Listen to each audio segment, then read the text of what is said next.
chapter 1 verse 26.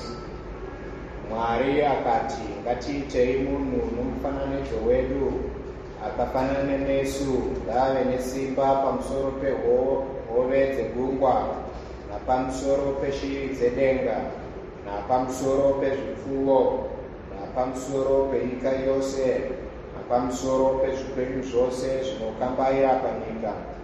Mwari akasika munhu nomufananidzo wake, akamusika nomufananidzo waMwari, akavasika murume nomukadzi. Mwari akavaropafadza. Mwari akati kwavari, berekai muwande, muzadze nyika, mubate ushe pairi, muve nesimba pamusoro pehova dzegungwa, napamusoro peshiri dzedenga, napamusoro pezvipenyu zvose zvinokambaira panyika.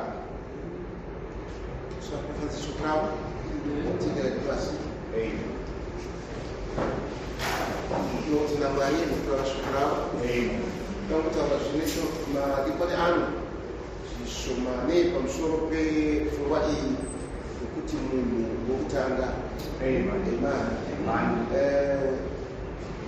Mwari wakasika munhu uyu wokutanga, bhaibheri rikuti waiva mufananidzo waMwari uye akange akafanana naMwari. Ndiye munhu wakasikwa naMwari pakutanga. Nawo tikatarira pane zveshoko raMwari tinoona kuti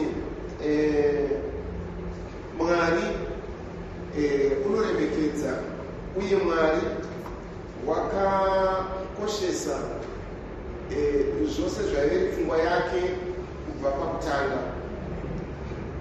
Mumurangariro waMwari nyika isati yavapo, matangire ekunamata kwedu akava mumurangariro waMwari, akafadza Mwari kuti timunamate, zvikatemerwa maari kuti agadzire nzira yavaruramire ekuti isu tinamate.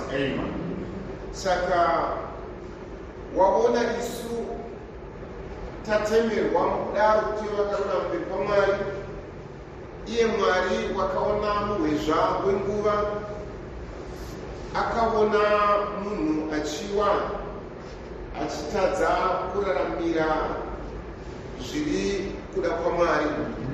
Nemhaka iyoyo mumurangariro waMwari, gwayana raMwari rakabayiwa kuti ritipe maruramire ekuti tidzoke pane ichocho chaiva pakutanga.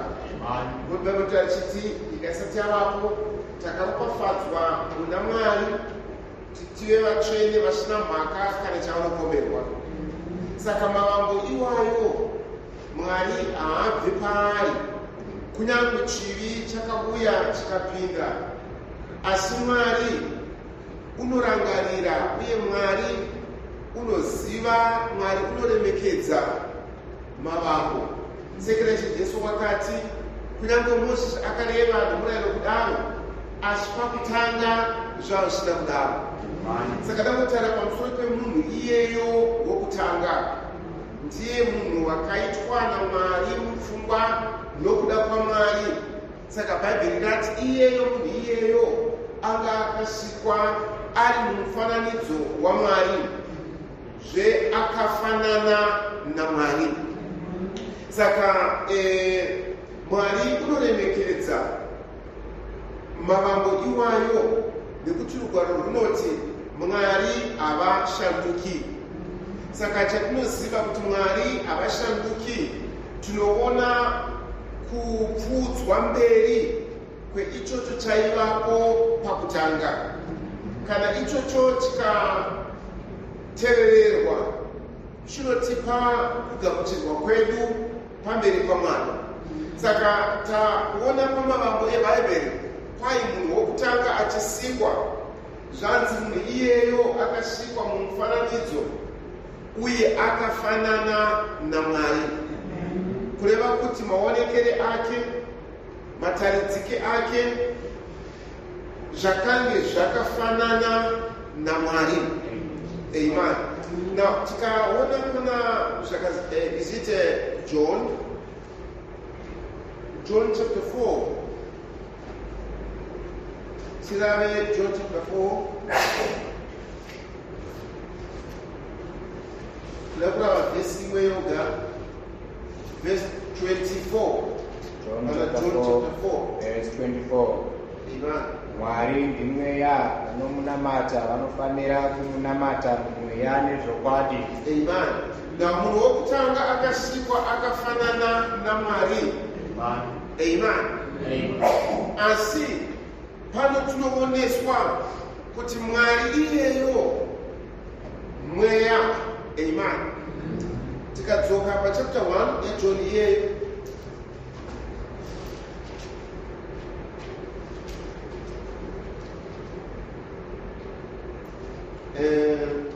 John chapter 1, is it verse 18? John chapter 1, verse 18. Hakuna munhu ungatongoona Mwari. Mwari wakaberekwa ari mumwe woga, uri pachifuva chaBaba, ndiye wakamuzivisa isu. Amen. Hakuna munhu wakatongoona Mwari. Asi mwanakomana iye wakaberekwa woga ndiye akazivisa Mwari kwatiri. Amen. Now, John chapter 4 iri kuti Mwari mweya. Genesis chapter 1 iri kuti munhu akasikwa akafanana naMwari. Chapter 1 yaJohn iri kuti Mwari iyeyo haaoneki, asi kuti mwanakomana ari pachifuva chaBaba, iye ndiye akadeclare, ndiye akaratidza, ndiye akaonesa Mwari kwatiri. Ndizvodi? Saka tinoona umwari hwaMwari kana huchipangidzwa nokuoneswa mumwanakomana. Ndiye anodeclare, ndiye anotaridza, ndiye anosimbisa zviri Mwari. Asi Mwari tikadzoka mupfungwa yake yapakutanga achisika munhu, wakada kumuti munhu iyeyo ave mumufananidzo wake, ave akafanana naye. Saka munhu wopakutanga akasikwa naMwari waiva munhu waiveri mumufananidzo waMwari ari mweya, nokuti Mwari ndimweya. Saka ave akafanana naMwari nokuti akasikwa mumufananidzo waMwari. Amen. Saka ndozvinoreva munhu mavambo ake. Saka Mwari wakasika munhu muchimiriro ichocho achida kuti pave nokupfuudzwa mberi kwezvaiveri iye muvumwari hwake, nokuti kusika kwose kwakaitwa naMwari waida kuti ataridze aonese. Saka takaona muna vaEfeso inoti isisu tiri basa raMwari, takasikwa kuti tifambe mumabasa akanguva atemberwesu naMwari kunyange nyika isati yavapo. Saka munoona hatina kungouya panyika, hatina kungochetwa pano kuti tingovawo vachazofunga zvokuita kana vachazogadzira zvokuraramira, asi kuti zvakadiwa naMwari, Mwari wakanguva azvipedza kare, wagadzira mabasa acho atichafamba mukati mawo. Saka chatiri kuita nhasi hatisi kuita chinhu chakonzereswa nanhasi, tiri kuita zvakatemberwa nyika isati yavapo kuti tifambe mazviri. Ishe vatibatsire. Saka totarira munhu iyeyo wapakutanga ndiye akaitwa nokusikwa naMwari, Mwari achida kuti aonese, as we have seen para John chapter 1, iri kuti iye ari pachifuva chaBaba, iye wakadikanwa naBaba, ndiye wakadeclare, ndiye wakaratidza, ndiye wakaonesa Mwari. Saka Mwari waidei paakasika munhu pakutanga? Waishuvirei munhu iyeyo paakamusika? Ishe vatibatsire. Now, I think Tungo Verenga, if you can just come, brother, we're going to pass the show. Verenga mu COD, Verenga page 14. Paragraph 21. We'll get something there. Now, if God created man in his own image and in his own likeness, what kind of a man did he create? A spirit man. Now, if you notice, after he had made all creation and created a spirit man, the close reading of this now, to the one, we will find this, that God gave dominion of the cattle and the fishes and everything to the man.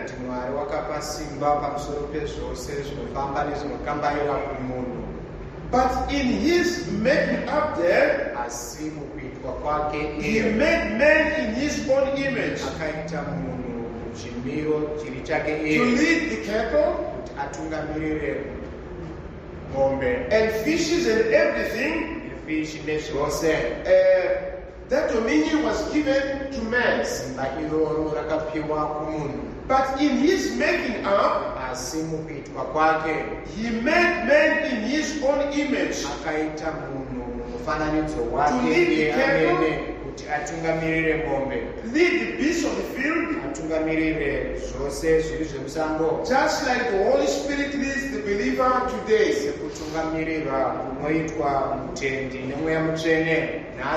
He was, in other words, Adam, the first man, was in the lower creations of God.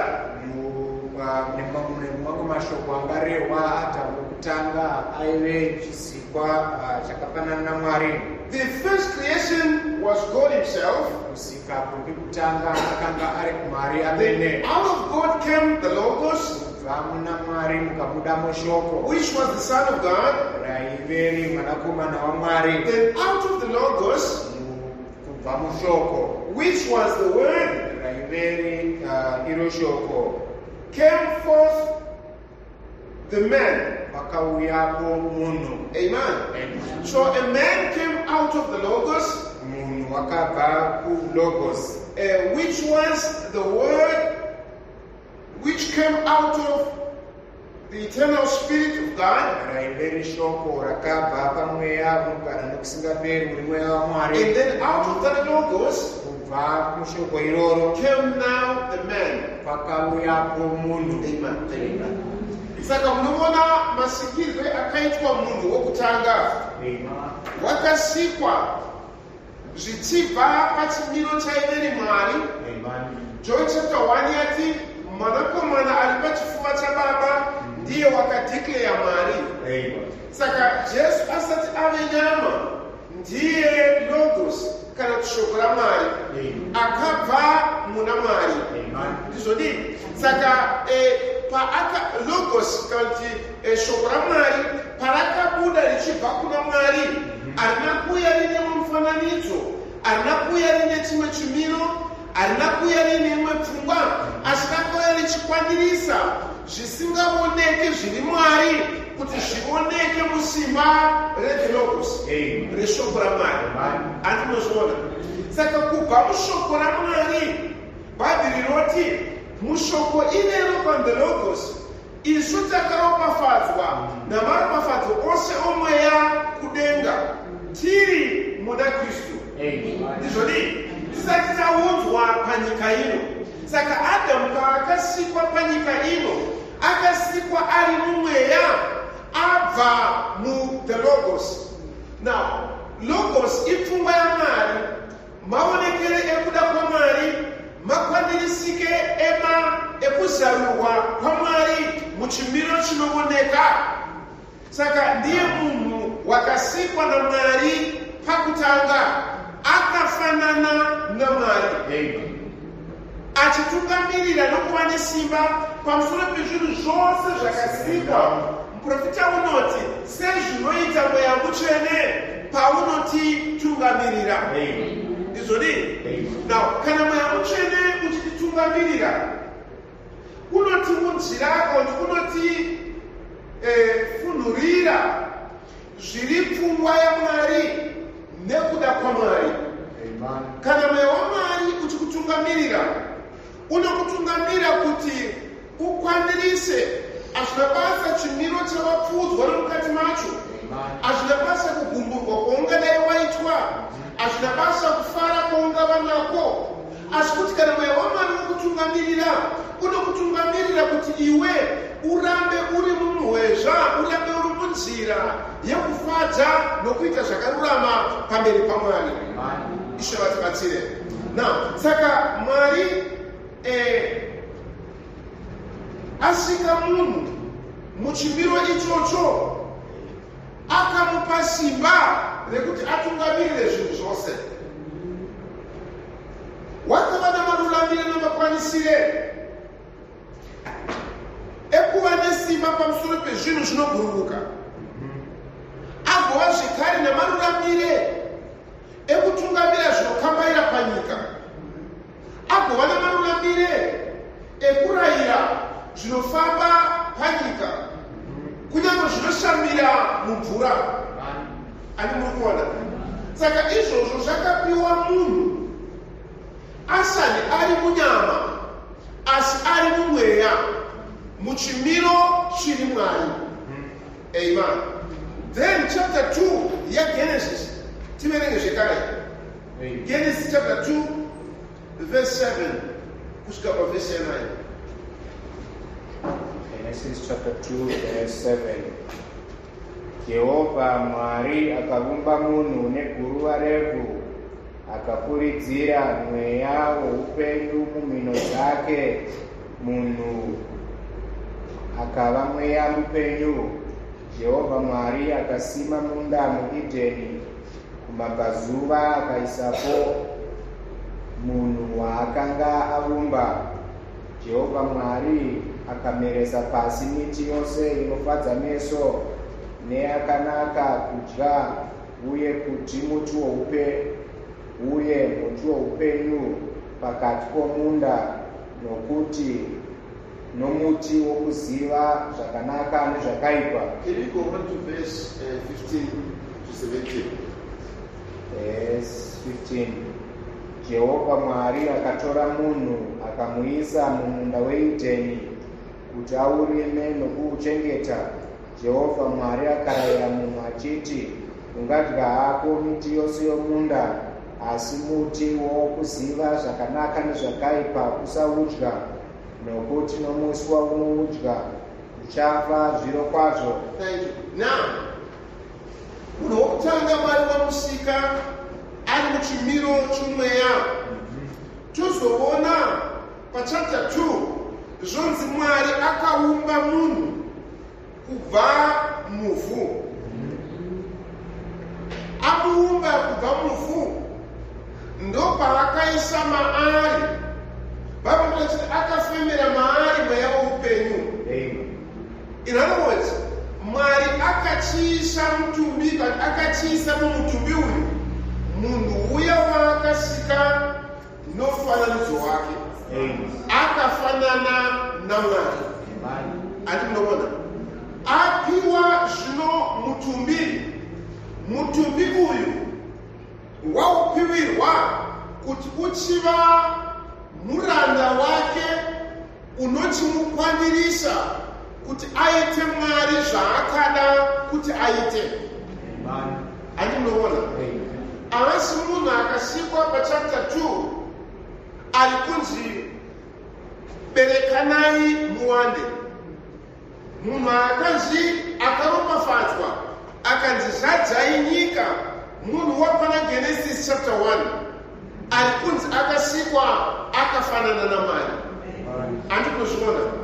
But then kuti Mwari apfuudze mberi izvozvo zvaakada pamusoro pemunhu, akamuumba mumutumbi,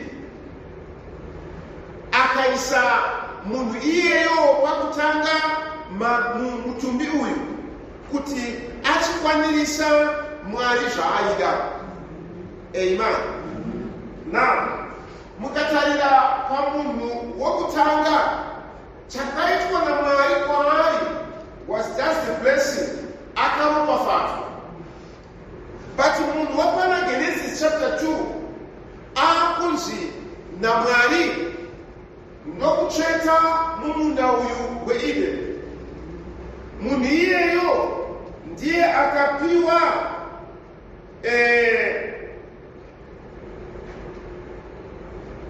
simba pamusoro pezvisikwa zvose. Munhu iyeyo Mwari akuti kwaari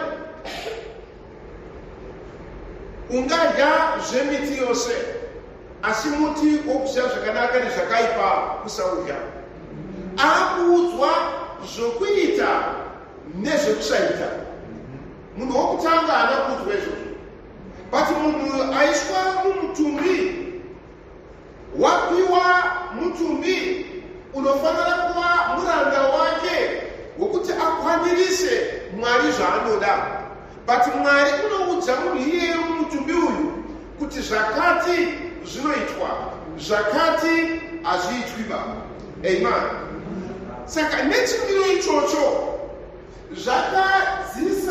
zvakadzakisa munhu.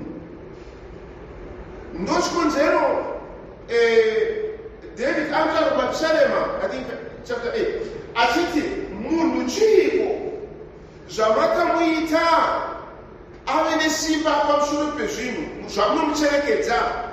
Kwai makamuita muduku zvishoma kuvatumwa, asi makamupa simba pamusoro pezvinhu zvose. Munhu iyeyo akanga ari mumutumbi kana muchimiro chenyama. But tikanyatsozvitarira toona kuti kuiswa mumutumbi iwoyo kwakamuderedza zvishoma kubva pane zvaaiveri ari munhu womweya. Ndochikonzero achinzi zvakati usaita. Musi waunodya muti uyu uchafa. Adzikiswa kubva pachimiro chaaiveri. Zvotionesa kuti kuitwa kwake munyama kwakamupa utera, kwakamupa makwanisire ekuti wakaipa aswedere kwaari nokuti wava muchimiro chenyama. Ishe vatibatsire. Now, muprofita anjari pamusoro pemunhu iyeyo page 20, I think, COD volume 1, page 20. Page 20, tunakura paragraph 55.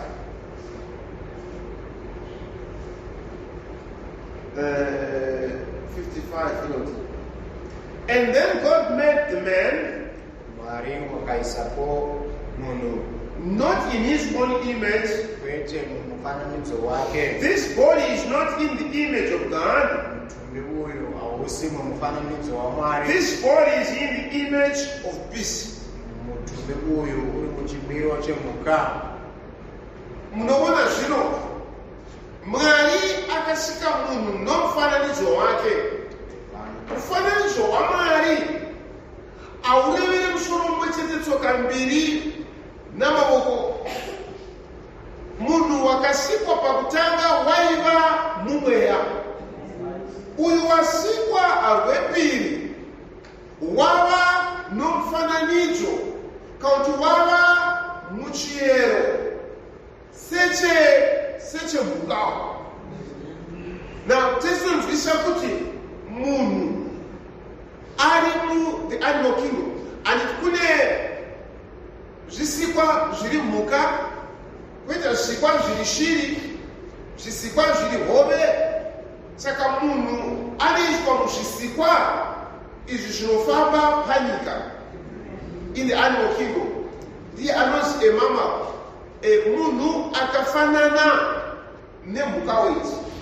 Kuti muone izvozvo muprofita anotaurazve page 65, I mean paragraph 65, pamusoro pemunhu anoti, and 2/3 of the earth is in sin.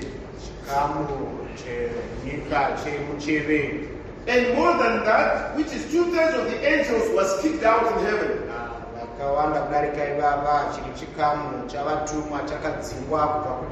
And those demon spirits came into people and habited their body.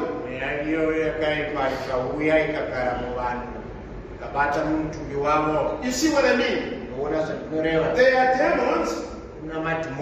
They was once existed and came into the people and give them a nature.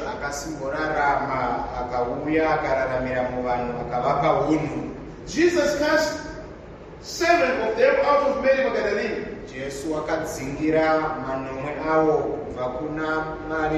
Magdalene. What are these demons? Pride, unclean, filthy, vulgarity, strife, and all of these things. Amen.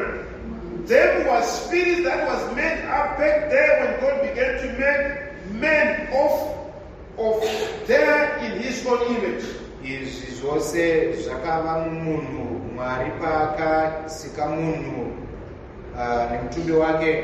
Created those supernatural beings, those spirits. In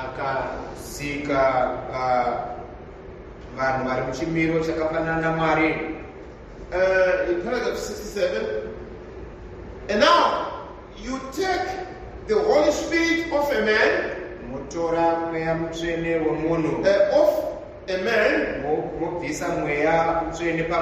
he's lower than the animal,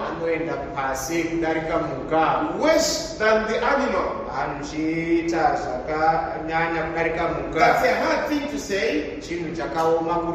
But you take a man that's unregenerated in his mind, without the Holy Spirit to direct his thoughts and things like that,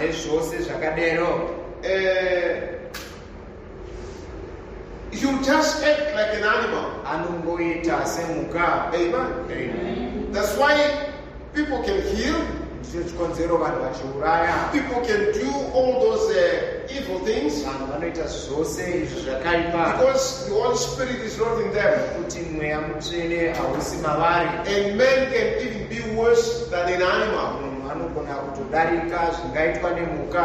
Thank you.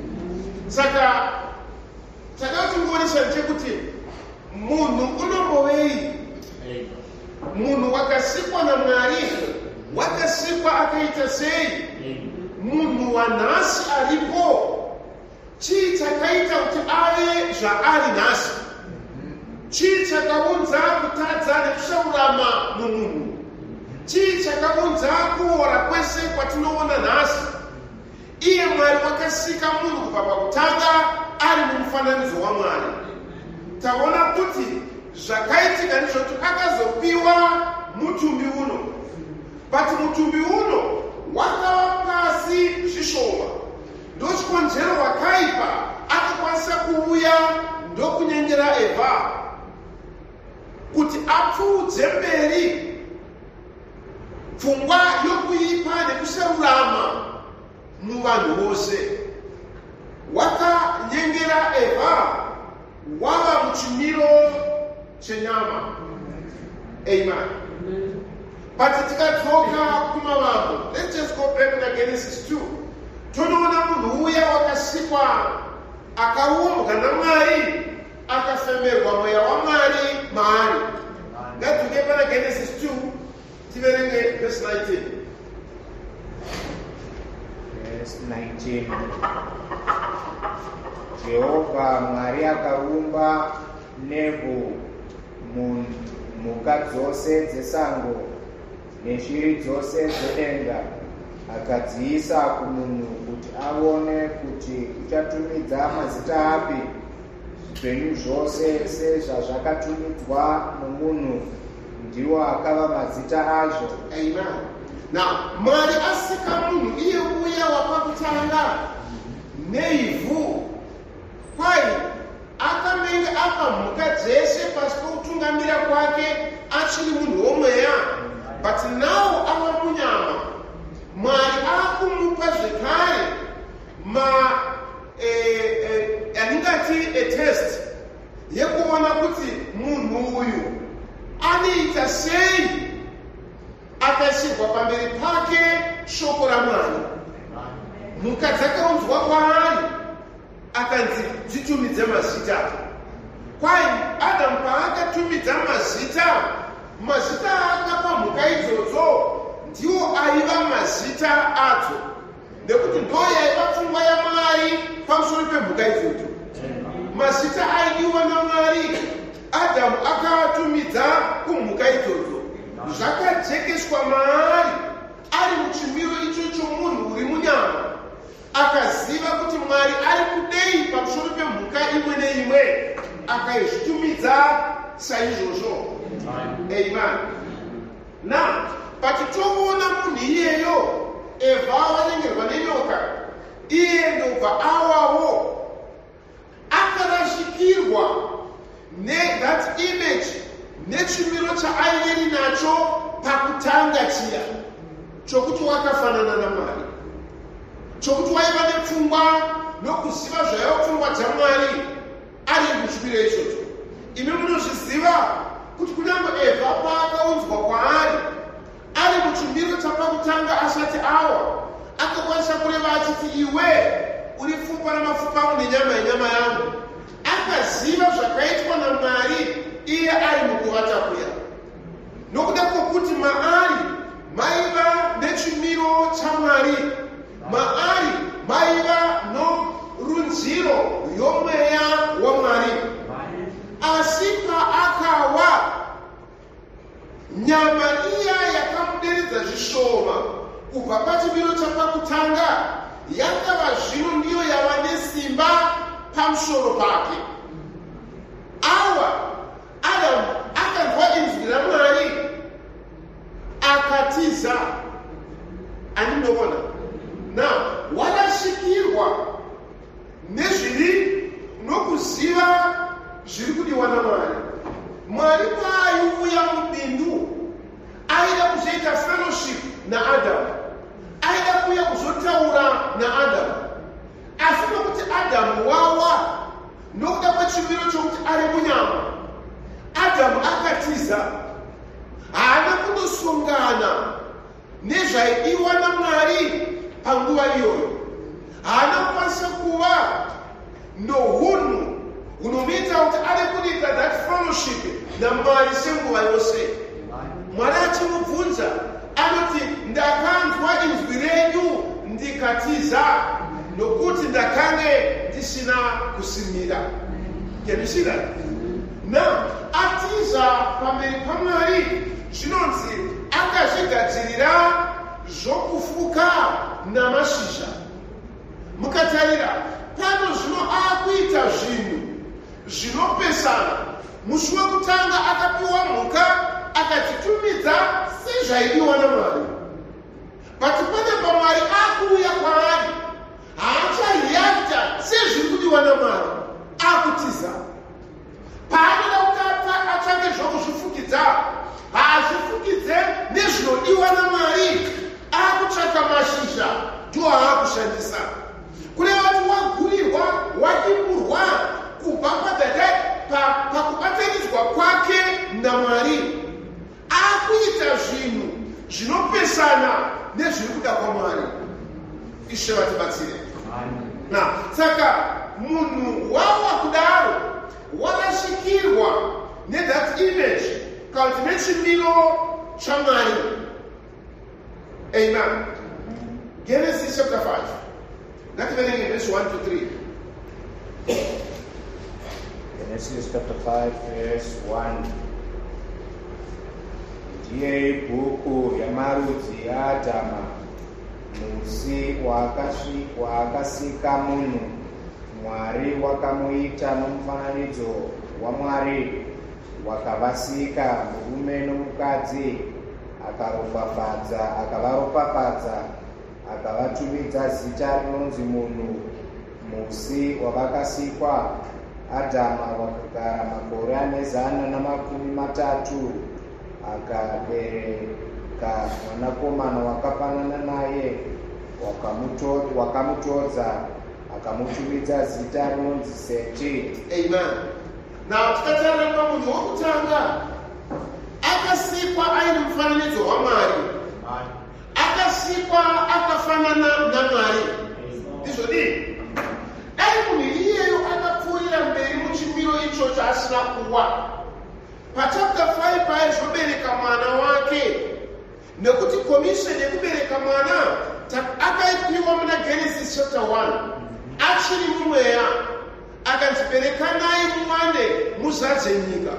Ndizvodi kana aizadza nyika waifana kuti aunze panyika vanhu vakafanana naMwari, vari mumufananidzo waMwari, nekuti iye ndo zvaaive. Munhu pache zvake akanga asina chimiro chake, munhu pache zvake akanga asina zviri iye zvinotumidzwa kuti ndiye. Ndozvikonzero paakapiwa mhuka kuti atumidze mazita, haana kutumidza mazita ake, akatumidza mazita aMwari aidiwa naMwari. Saka munhu iyeyo dai vaizowanda, vaifanira kuwanda vari muchimiro chimwe chetecho chapakutanga chakafanana naMwari.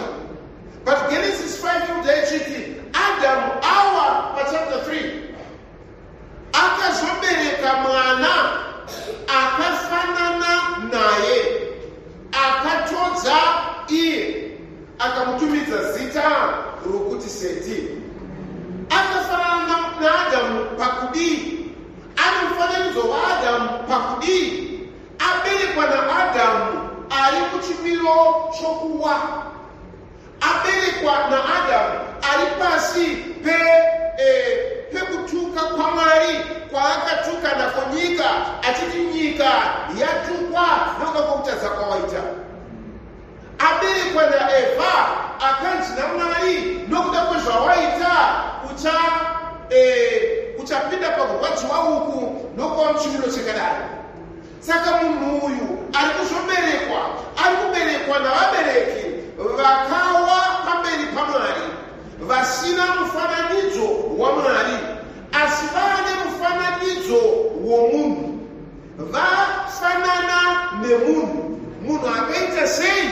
Munhu akawa pamberi paMwari, munhu ane simba riri kubata maari rerufu, nokuti akanzi musoro unotadza uchafa. Saka paakabereka mwana, akabereka mwana ane ropa rokufa, akabereka mwana ane hunhu hwokukoniwa, akabereka mwana ane chimiro chokudzimbitirwa zviri kuda kwaMwari mukuzara kwako. Ndiye munhu wakazoberekwa naAdamu mashure nokunge arashikirwa nechimiro chake chapakutanga. Amen. Now, sei tiri kutaura pamusoro pazvo, toda kuona kuti munhu wakabvepi.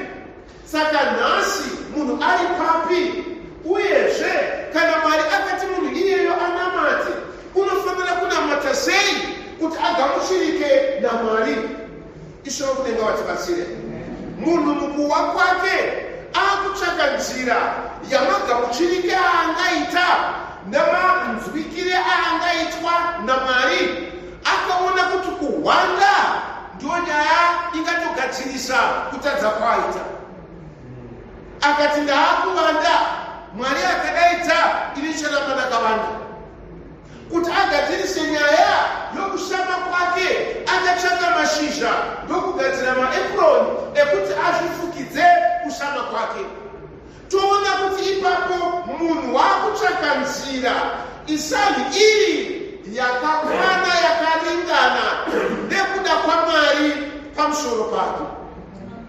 Tikaenda kuna Genesis 4 iri kuti Mwari ndimweya, vanomunamata vanomunamata mumweya nomuchokwadi. Nemhaka yei? Nekuti kana Mwari achiratidza iye aiva mweya unozadza nguva yose neuko hwose, ari kuzviendana kuenda, paakaratidza zviri iye akabudisa the logos, riri shoko raMwari, pfungwa yaMwari, kuda kwaMwari, uzere hwaMwari, zvese zvaiviri muna Mwari zvakabudiswa neshoko iro. Ndiye Kristu akazodzwa nemweya wasiendana kuenda kuti aunze zvinodiwa naMwari pamusoro pake. Ndochikonzero that logos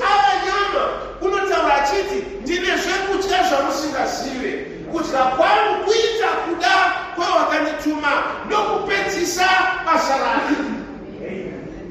Nguva yose yaaifana kuti aite zvakadiwa naMwari, waidzoka kuna Mwari mupfungwa yake, mukunamata kwake nomukutaura kwake. Zuva riya Agriki vachimutsvaka akati ndoti kudiko vachopingwano ndinzvenge here, akati aiwa Mwari nozvavakada pamusoro pano. Ari muGetsemane akati mukombewo ndofana kuunwa kana kuri kuda kwenyu. Can you see that? Saka ndoti logos yaivapo kubva pakutanga maiva namarurambire ekuratidza zviri Mwari. But seiko munhu uyu akazotsvaka mashizha asiri pfungwa yaMwari? Sei munhu uyu akazonovanda zvisiri pfungwa yaMwari? Nemhaka yokuti wakange abva paimage yaMwari.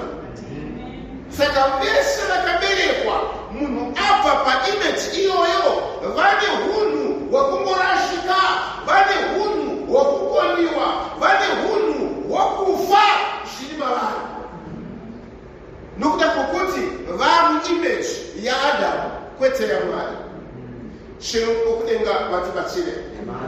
Na munhu ava muchimiro ichocho, mukazotarisa pakaberekwa Seti,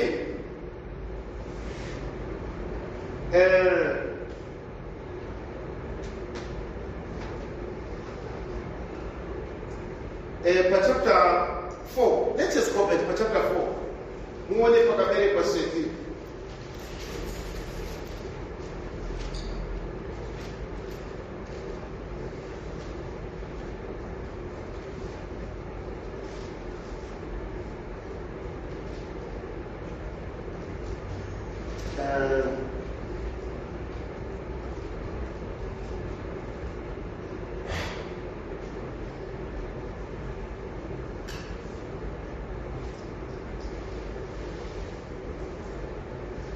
Verse 25. Chapter 4, verse 25.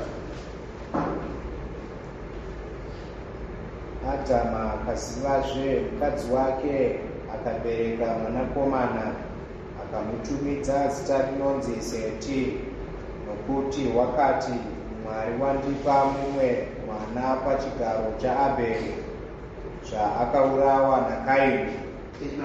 Now, verse 25 inotukudza kuti Adamu, Eva paakabereka Seti, ndiEva wakatumidza mwana iyeyo kuti Seti, achiti nokuti Mwari wandipa mumwe panzvimbo yeuyo akaurawa.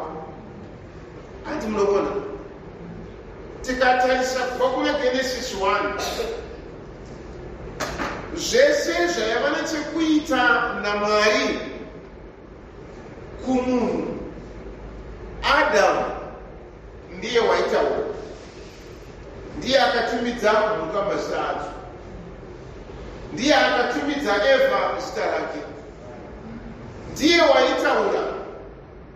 But adonha pachimiro ichocho nokuda kwokuti Eva anyengerwa nenyoka, ndiye akauya kuzoudza Adamu this new doctrine yemuti wokuziva zvakanaka nezvakaipa. Asi Adamu wakataura ndiye Eva. Kubva ipapo Eva now ndiye wavakutaura manje, asisiri Adamu ari kuti mwana uyu achanzi Seti. Can you see that? Now, saka taona pana Genesis 5 kuti Seti wacho akanga ari mumufananidzo waAdamu, akawa ari muchimiro chenyama, waiswa mugredhi rimwe chetero nemhuka.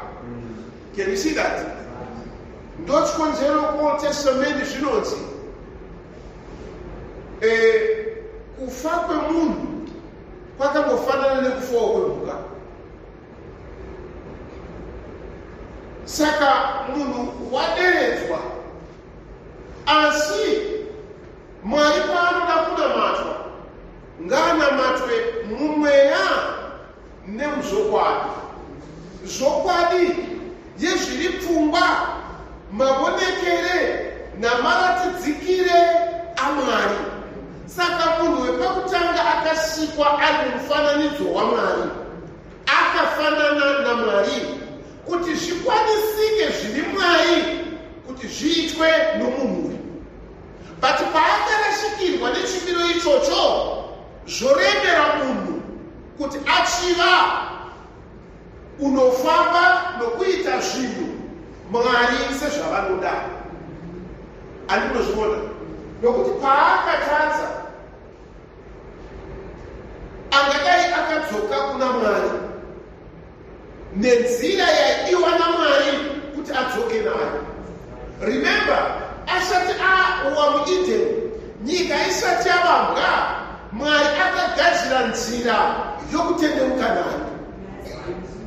Gwayana raMwari rikabayiwa mupfungwa dzaMwari. Asi munhu wozotadza pano akunotsvaka mashizha, akutsvaka kunovanda makwenzi senzira yoruponeso, but handiyoba nzira yakatemerwa naMwari. Izvi zvakaitwa nekuti munhu wava munyama. Vakorinto vechipiri chapter 2 verse 14. Vakorinto vechipiri chapter 2 verse 14. Asi Mwari ngaalongwe unotikundisa nguva dzose muna Kristu, unoratidza nesu kwose kwose. I'm sorry, let me just get there first.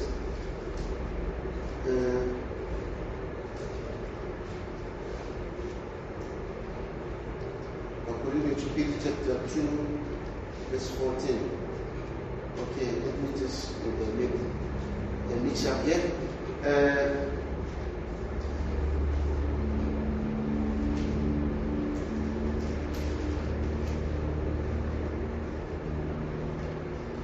I'm sorry. According to chapter 2, verse 14. Verse 14. Zvino munhu sezvaakaberekwa haagamuchiri zvinhu zvomweya waMwari, nokuti upenzi kwaari haazvinzwisisi, nokuti zvinonzwisiswa nomweya. Amen. Munhu wapakutanga akasikwa ari mumweya, nekuti Mwari aida kuti anamate ari mumweya, nekuti Mwari ndimweya. Now abva pachimiro ichocho taakumushemedza kuti is a natural man, angova munhu wenyama. Saka pano zvonzi munhu ari munyama haanzwisisi zvinhu zvomweya waMwari, nekuti kwaari upenzi, kwaari haazvinzwisise kana kuzviziva, nekuti zvinhu zvaMwari zvinohwisiswa, zvinonzwika nomweya, nekuti ndezvemweya. Can you see that? Saka munhu wepakutanga saka akaitwa muchimiro ichocho. Saka mavangu, as we say, ndiwo Mwari haanoremekedza nokudzoka paari nguva yose. Atiudze nokuintrodusa zvinhu munzira kuti zvinakire kunamata kwedu. Ndochikonzero vaJudha vati koseiko Mose akazvibvumira, ise Jesu anoti zvanga zvisina kudaro pakutanga. Saka munhu pakutanga waiva mumweya, paakabva muchimiro chokuva mumweya haachagona kugamuchira nokubata zvinhu zvaMwari zvomweya, nokuti zvinohwisiswa nomweya.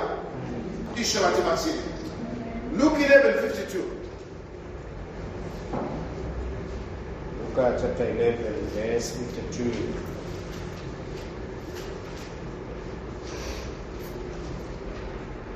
Mune nhamo imi vadudziri vomurayiri, nokuti makabvisa kiyi yokuziva, hamuna kupinda mumene, uye makadzivisa avo vakanga vachipinda. munenamo imi vadudziri vomurayiro. Now, havasi kududzira zvimwe zvinhu, vadudziri vomurayiro.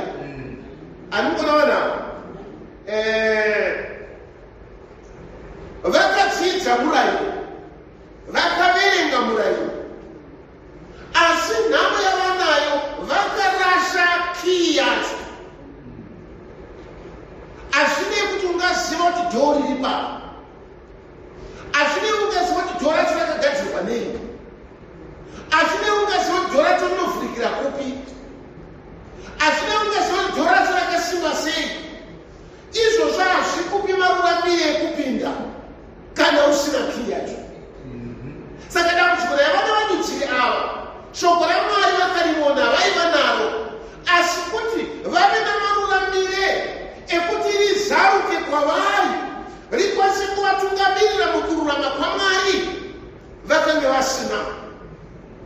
Nemhaka iyoyo havagone kupinda ivo, navose vanovateverera havagone kuvazarura kuti vapindewo, nekuda kwokuti havana the key. Kii ndeipi? Ndo iya yakapiwa Adamu achiri mumweya, yekuti azive pfungwa yaMwari, azive zviri kudiwa naMwari. Pauro woti munhu wenyama haagone kududzira zvinhu zvaMwari. Atimunoona?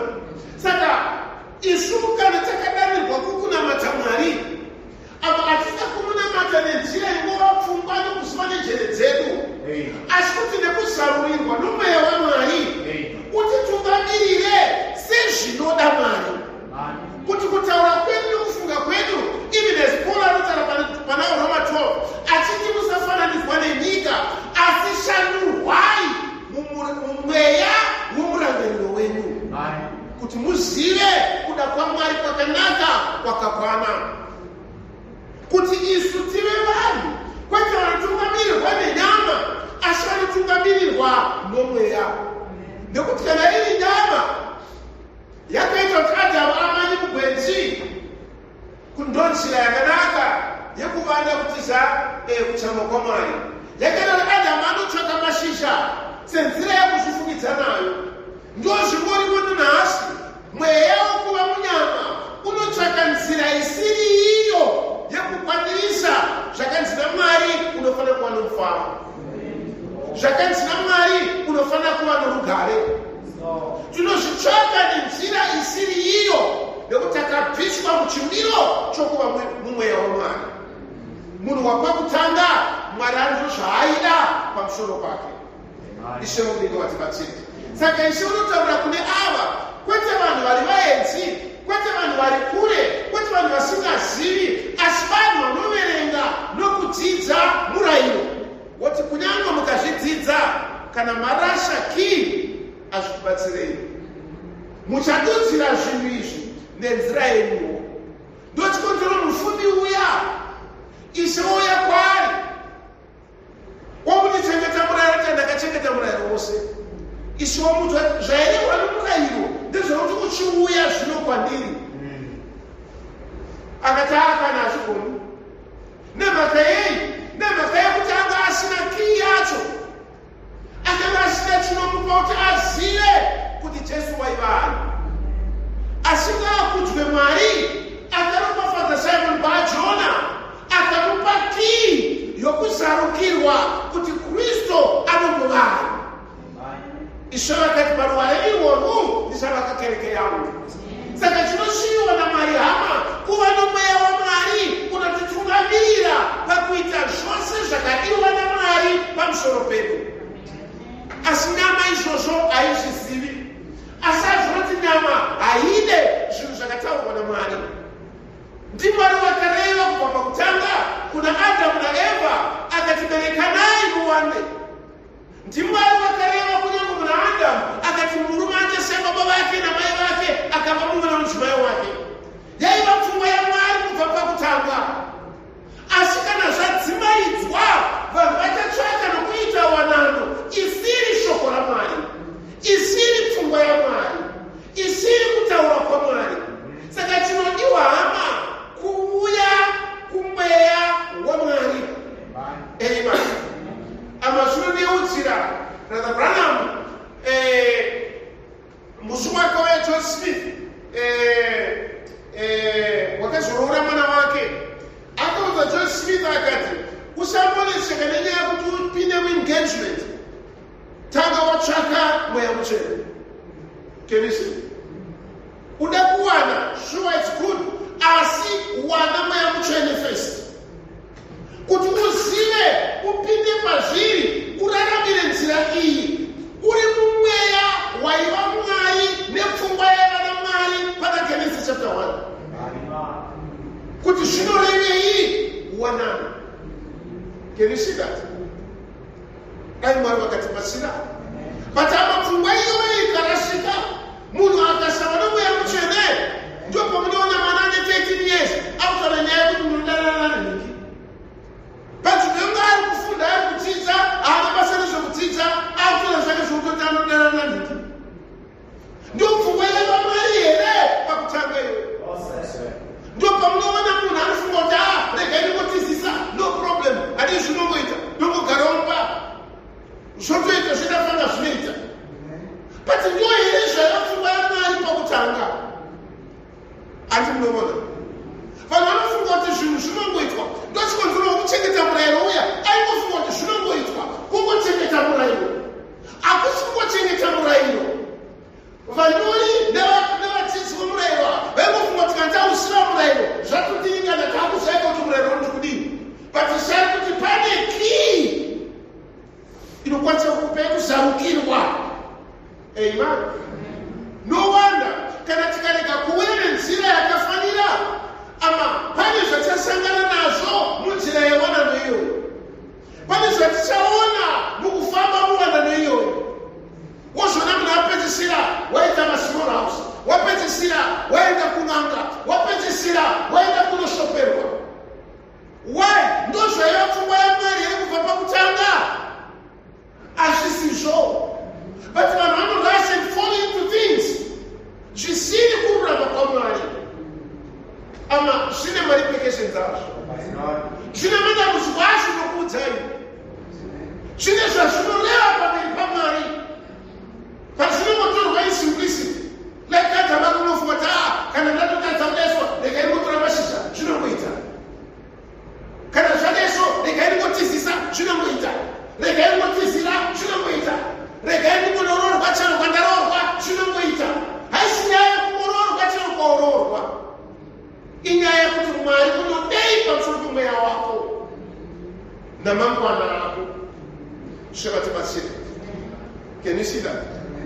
Ndochikonzera kuti tiwana zvinhu zvingokondera nokundowira pamabwe zvotadza kuwana kururamisira kuri shoko raMwari. Amen. Tinowisana zvinoita fanika zvinofamba zvinoita fanika zvinogoneka but to find out kuti haisi nyaya yekungoti nokuti ndaita izvi. Haisi nyaya yekuona kuti hani ndafunga manje iwe wakafunga mashizha. Haisi nyaya yekuona kuti zvinodachengeteka iwe wakawanda mugwenzi. Zvinoda kuuya muchiedza chake. Adamu paakazodzoserwa muchiedza chaMwari ndopaakapiwa maruramire ekuti anomira sei pamberi paMwari. Achitaura naMwari, Mwari achitaura kwaari. Kuva munyama hama kunopfiga gonhi rekuziva Mwari mupfungwa yake. Kuva munyama kunokuvharidzira kuti usaona chinodiwa naMwari kuti uone. Ndio chikonzero vaIsraeri pavakati vachinzwa murayiro waMwari vakati apiniki Mozisi fukidza kumeso kwako. Hatisida kuona chikamu chomweya chiri pauri. Hatisida kuona kubwinya kwaMwari kuri pachiso chako ingotudza murayiro wacho chete. Hama pavakaudza murayiro zvisina kubwinya kwaMwari mazviri hakuna hwana kakuna kukuchengeta. Can you see that? Zvinotora kuva mumweya waMwari ndiko kunamata Mwari mumweya ndomuchokwadi. Amen. Ishe vatibatsire. Amen. Saka munhu wapakutanga aiswa muchimiro chenyama akawa ari muchimiro ichocho. Then mwana waakabereka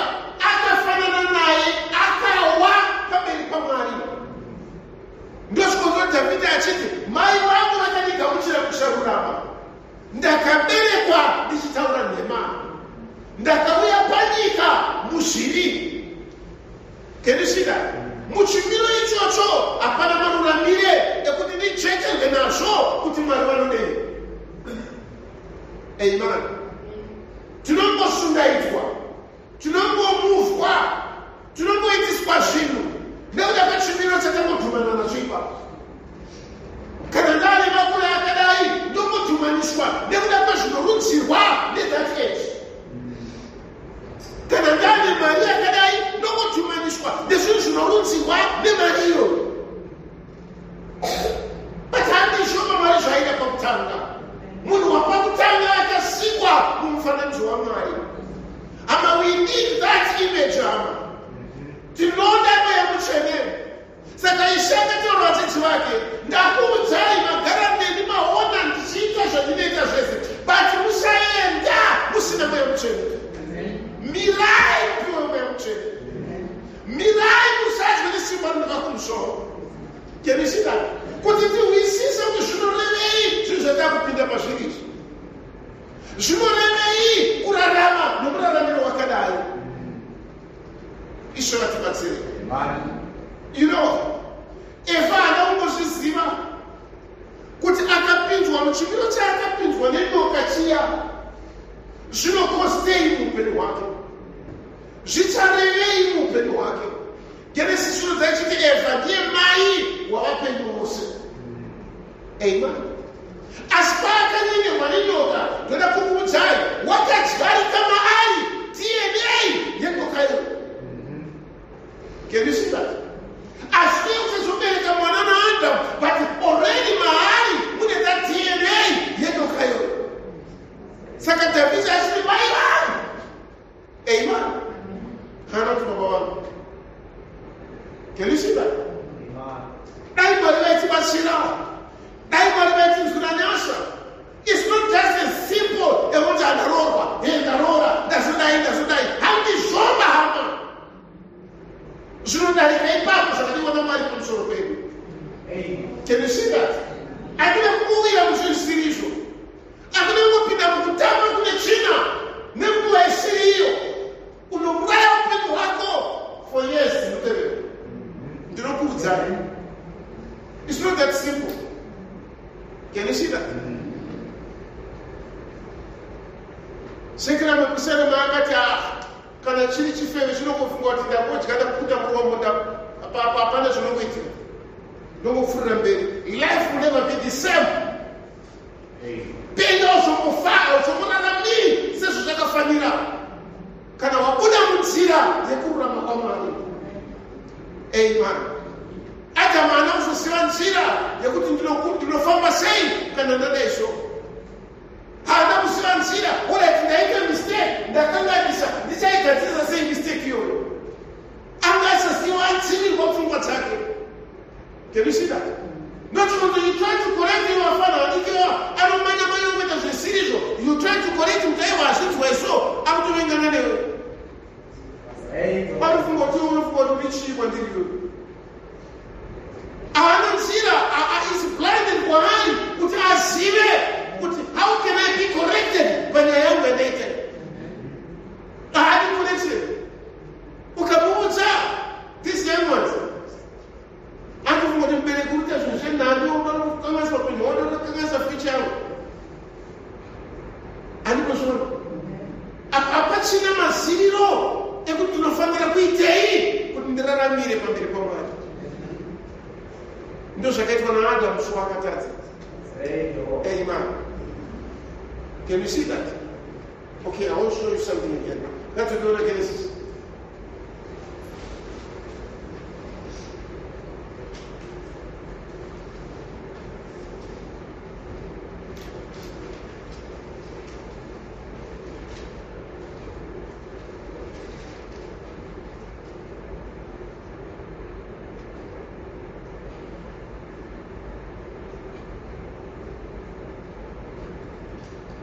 Verse 4.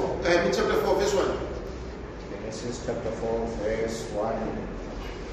Zvino Adama wakaziva mukadzi wake Eva, iye ndokutora mimba akapona Kaini, akati ndawana munhu ndichibetserwa naJehovha. Can you see?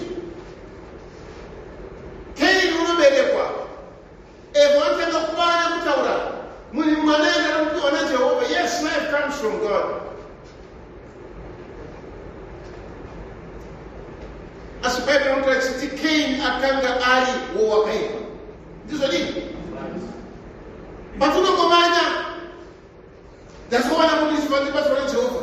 Ndazobereka mwana ndi Jehovah. Some of these things are not kuti Mwari waita ndi Mwari waita. Mwari azvizivi. Ashimari. Mwari akutungamira kuti you spoiled 14 years of what ndi Mwari akutungamira kuti Mwari akutungamira kuti ungotsvagana ndokuita ndezvisirizo. Sekera ndati zvinotora mweya waMwari kuti utitungamirire. Amen. Munhu wapakutanga aiva neimage yaMwari, aiva nechimiro chaMwari, zvaaita aita muzvokwadi yaMwari. But tikarashikirwa nechimiro ichocho, tikava munyama zvaMwari upenzi. Can you see that? Upenzi hachisi zvinoteverekwa. Upenzi hachisi zvinogamuchirika. Can you see that? Saka kuna ari munyama upenzi. Kuna Adamu awa asashirikwa nechimiro chaMwari. Waiva upenzi kuti amire auye kuna Mwari ataure nyaya yake. Wisdom kwaari, uchenjeri kwaari, kuziva kwaari, kugona kwaari, kwaiva kundovana makwenzi. Akati zvino zvinoitwa izvi. Can you see? Kana ndakuda zvakadaiso ndongozviita nenzira iyi. Kana ndikada mari ndongoti ndichitsotsa apa, ndonyepa apa, ndokuruka apa, ndodai apa, mari ndaiwa. Kana ndikada kuroora ndongotizisawo zvatoita. Kana zvikataurwa kutiza kuti ndaiti vanondivenga. Can you see that? But Mwari vaimboriviko pakutanga. Waimbodei pakutanga. Aiwari vakatibatsira. Makarasha ki, that was the problem. Makarasha ki nokuzarurirai kuti muzive. All you know kuti idhoo. Munoziva kuti panopindwa napo. Munoziva kuti rakasimba rakanaka. But kana usina ki haupindiko. Amen. Handisi kureva kuti augare nemukadzi wako zvakanaka, asi kuti amubereke vana ndireve kuti havaendi kuchikoro. You can have all those things. But Mwari unoti kudii pamusoro pazvo. That's the $1 million question. Tinowisana. Mwari anoti kudii pamusoro pazvo.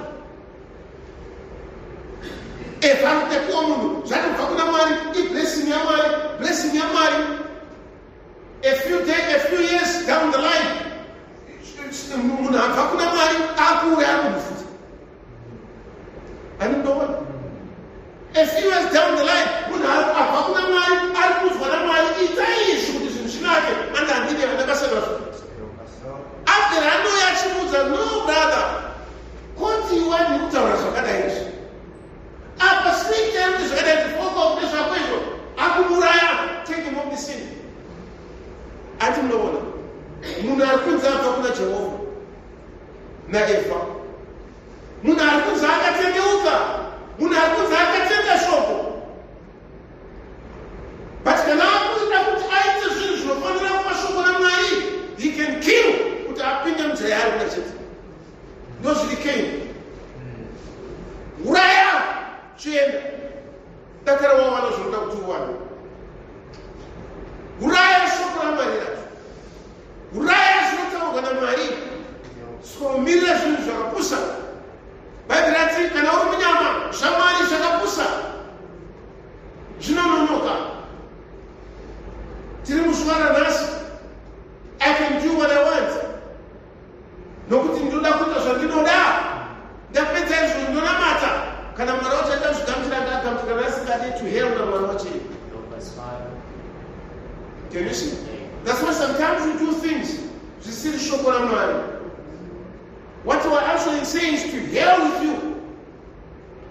Ndita zvandinoda. After all, it's my life. Ndomaudzira kunoita Mwari. Asi dai Mwari waitibatsira, waitiunza muchimiro chomunhu wopakutanga. Aiva munhu akaitwa akafanana naMwari. Ishoko rino watibatsira. Amen. Hebrews 7.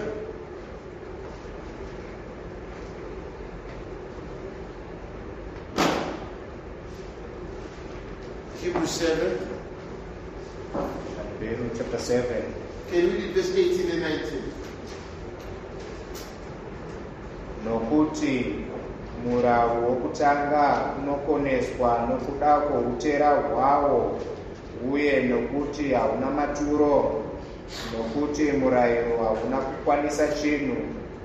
Zvino tariro inopfuura nokunaka ikaiswapo, yatinoswedera nayo kuna Mwari. Uyezve zvaasina kuitwa muprista kusine mhiko, nokuti ivo vakaitwa vaprista kusine mhiko, asi iye nokupika kwaiye wakati kwaari, Ishe wakapika, haangazvidyi monyozve achiti, iwe uri muprista nokusingaperi.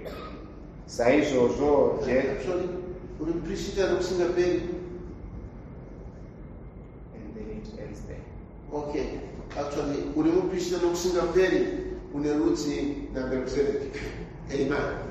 Now, saka toona kuti kunyange murayiro wakazounzwa, zvanzi murayiro iwoyo wakashayiwa simba nokuda kwokuti wakaunzwa kune ivavo vari munyama. Ndizvo? Right. Verse 18. Read again verse 18. Nokuti murau wokutanga unokoneswa nokuda kwoutera hwavo, uye nokuti hauna maturo. Amen. Now, sei murayiro uchishayiwa simba. Unoshayiwa simba nokuda kwokuti ari kupiwa murayiro wacho ari munyama. Can you see? Ndopakakanganisika nyaya kubva pakutanga. Adamu aitwa kuchimiro chenyama. Mwari ndopakamuudza kuti usaita izvi. Handikunoona. Before that, Mwari haana kumbomuudza kuti usaita zvakati. There was no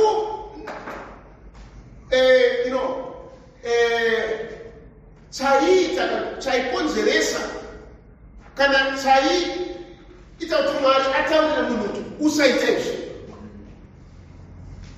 Kuna Mwari, Paul anoti ivhangeri yedu haizi hongu nakwete. Handiti? Ivhangeri yedu ndi hongu. Saka vhangeri yakatanga kuparisirwa Adamu yaingova hongu. But munyama ndopakanzi hongu kwete. Can you see that? That's where the problem came. But now, nokuti ari munyama, aiswa muchiyero, profita ati, kana pasina mweya mutsvene, uri muchiyero chimwe chetecho nemhuka. Andinoona. You can do anything kuti ufare. Andinozviona. Ndio zviri mhuka. Mhuka inoita anything kuti zviite zvakanaka kwairi. Kana iri mhuka inoruma imwe kuti idye yega. Kana iri mbudzi inotuka imwe kuti ibvepo idye iri yega. Can you see that? Inotsvaka zvinoda iyo. Saka Bible ishiti kana Mwari akatipa mweya mutsvene wake, zvanzi isu ati nyadzi spiritualiro nokuda kwokuti Mwari akaisa matiri nomweya mutsvene waakaisa mukati medu. Mweya iwoyo kwai rudo rwaMwari rwakashedwa mwoyo medu nomweya mutsvene. Paul kuna vakorino kuti rudo rwaMwari irworwo hakuzvitsvakiri zvavo, hakuna manyawi, hakuzvikudzi. Can you see? Saka zvichida mweya waMwari kuti utitungamirire pakuita zvinhu zviri zvaMwari. Saka pano zvanzi kana tikapiwa shoko raMwari, kana tikapiwa murayiro waMwari, hauna zvaunotibatsira nokuti tiri mutera wenyama. Asi panoudzwa humwe uprista kenishira hunoitwa nemhiko yekuti uri muprista worudzi naMelkizedeki. Melkizedeki haana mavambo amazuva namagumo. Zvinoratidza kuti continuity kupfuurira mberi.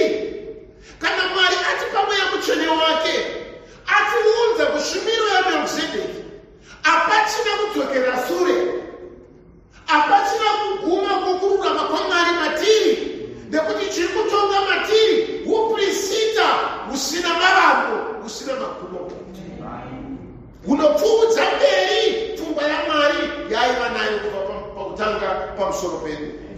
Dai Mwari vaitibatsira. Saka murayiro hauna simba mune munhu ari munyama. Varoma chapter 7 says the same. Varoma 7. Varoma chapter 7. Can you read verse 7? Verse 7. Read on down. Zvino tichatiko murayiro zvivi here? Aisva, asi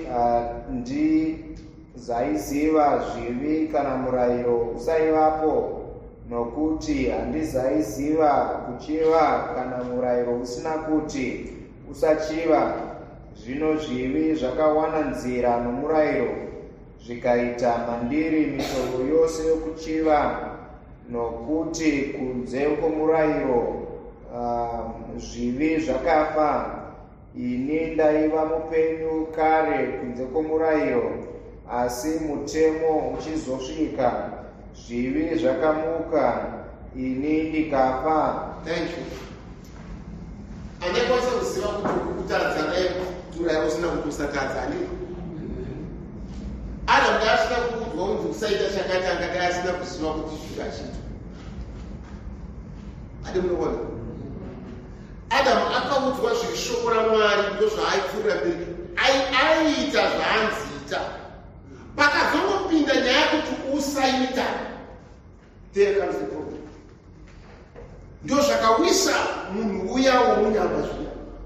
Ndozvinowisa munhu nhasi ari munyama.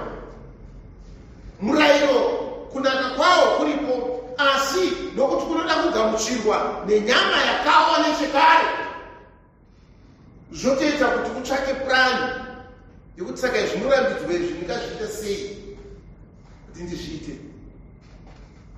Zvotokupa zvimwe zvivindi zvokuti saka kana vachitiwo meseji inoti zvakati, saka inini ndoita sei.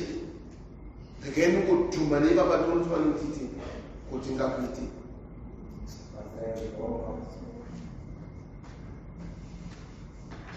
Wakafunda kudarika isu, une mari kudarika isu, unoziva kudarika isu, tingakuite. Hapana. Dai Mwari vatibatsira. Zvazvisina kudaro kubva pakutanga. Amen. Bhaibheri rinotaura richiti kungova munyama hazvitipi matiri makwanisire ekuzviisa pasi pomurayiro. Saka munhu wapakutanga akaitwa naMwari ari mufananidzo waMwari. But the problem came apo takazouyawo panyika isu tiine mufananidzo waAdamu, tisina mufananidzo waMwari. Dai Mwari vatibatsira, Mwari vatinzwira nyasha, vaiva munamato wedu kuti Mwari tisadzewo nemweya mutsvene. Mwari ndipewo maruramire ekuuya nenzira yakafanira pamberi penyu. Ndipewo makwanisire ekugadzisa nyaya yangu nenzira yeshoko raMwari. Mwari vatibatsire. Tisimuke hedu. Kana pakunda kuchifumiza.